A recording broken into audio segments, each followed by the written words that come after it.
সিলেটি জামাই মঈন আলী ১২ বলে ৩ ছক্কায় ২৭ রানের ঝড় তুললেন বটে, কিন্তু রিপন মণ্ডলের ম্যাজিকে বোকা বনে গেলেন মঈন। এই ইংলিশ অলরাউন্ডার বিদায় নিলে সিলেটও আর ঘুরে দাঁড়াতে পারেনি। দুর্দান্ত জয় তুলে নেয় রাজশাহী ওয়ারিয়র্স। শুক্রবার বিপিএলে দিনের দ্বিতীয় ম্যাচে মুখোমুখি হয় রাজশাহী ওয়ারিয়র্স ও সিলেট টাইটান্স। টস জিতে আগে বোলিংয়ের সিদ্ধান্ত নেন সিলেট অধিনায়ক মেহেদী হাসান মিরাজ। রাজশাহীর হয়ে ইনিংস শুরু করতে নামেন সাহিবজাদা ফারহান ও তানজিদ তামিম। শহীদুল ইসলাম ভাঙেন রাজশাহীর ওপেনিং জুটি। তানজিদ তামিম বিদায় নেন ৭ বলে ১ বাউন্ডারিতে ৯ রান করে।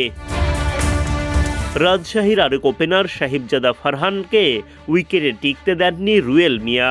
১২ বলে ১ ছক্কা ১ চারে ১৩ রান করেন ফারহান। ২৭ রানে দ্বিতীয় উইকেট হারায় রাজশাহী। এরপর দলটির ২ অভিজ্ঞ তারকা নাজমুল শান্ত ও মুশফিকুর রহিম জুটি গড়ে তোলেন। তাদের ৫৬ রানের জুটি ভাঙে শান্তর বিদায়ে।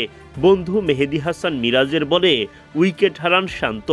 ফেরার আগে ২১ বলে ৫-৪ ও ১ ছক্কায় ৩৪ রান করেন রাজশাহীর অধিনায়ক। নাসুম আহমেদ দেখান স্পিন জাদু। জিমি নিশামকে ফাঁদে ফেলে আউট করেন। নিশাম ১০ বল খেলে করেন ১২ রান। দুর্দান্ত ব্যাটিংয়ে 50-র দিকে এগিয়ে যাওয়া মুশফিকুর রহিমও কাটা পড়েন নাসুমের বলে। ৩০ বলে ৪টি ৪ ও ১টি ছক্কায় ৪০ রান করে মাঠ ছাড়েন মুশফিক। ১১৮ রানে গিয়ে ৫ উইকেট হারায় রাজশাহী ওয়ারিয়র্স।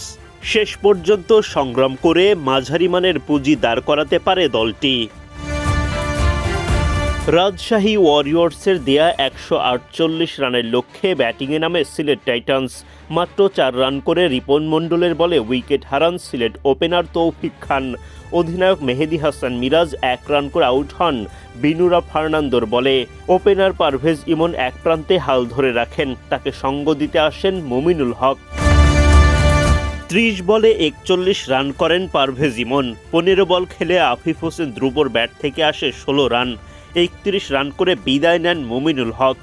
১ রান করে সাজঘরের পথ ধরেন ইথান ব্রুকস। এভাবে সিলেটের একের পর এক উইকেট তুলে ম্যাচ জমিয়ে তোলেন রাজশাহীর বোলাররা। জমে ওঠা ম্যাচে শেষ পর্যন্ত জয় রাজশাহীর।